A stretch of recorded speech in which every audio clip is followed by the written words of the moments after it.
and welcome to another New World video. I'm Shadow Coast, and in this one we are going to talk about gameplay settings and how to optimize your playing experience. If you go into settings and you click on gameplay, you have a slew of options, and I do recommend you take a close look at these to optimize your gaming experience in New World. Let's start off with camera shake. I recommend turning this off when you're fighting bosses or you're in groups and the ground's shaking. If you're playing range, this is a huge pain in the butt.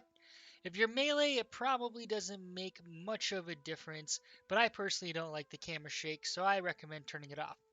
I personally like always show reticle, even if you're not playing in with a ranged weapon. If you're going to throw axes or anything like that, this is helpful to make sure you don't miss, especially when hunting down turkeys for those town board quests.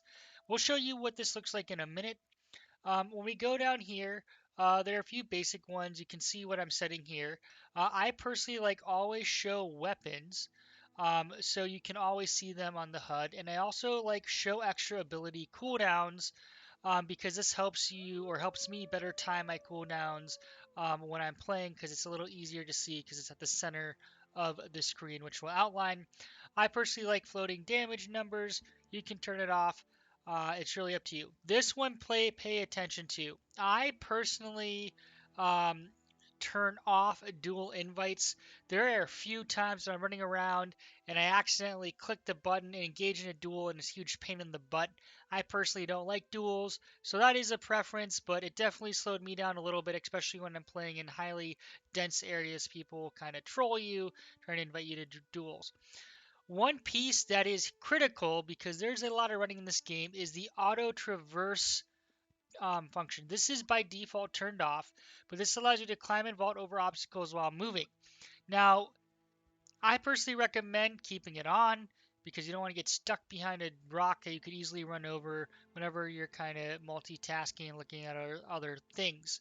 I personally don't play healing really at all, so these are really based off your healing play styles, but make sure you take a look at them from that standpoint.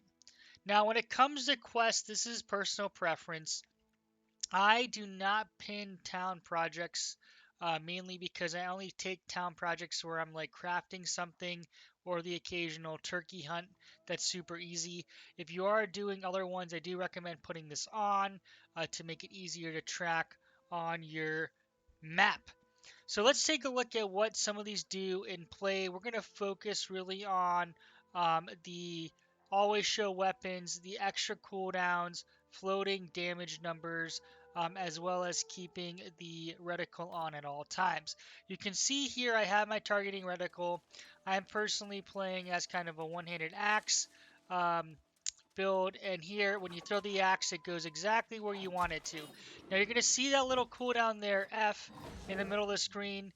That is tracking my cooldowns. You're going to notice the R doesn't go on cooldown until the cooldown starts ticking down. So that's really helpful to me, in my opinion. And obviously, you can see the floating damage numbers that we're doing. Hopefully you found this video helpful. There are lots of good gameplay options, so make sure that you check them out. I am actively trying to grow my channel, so if you do want to go and support the channel, please consider subscribing and dropping this video and other videos you enjoy a thumbs up. Thanks for watching and hope to see you in future videos. Shadow Coast out.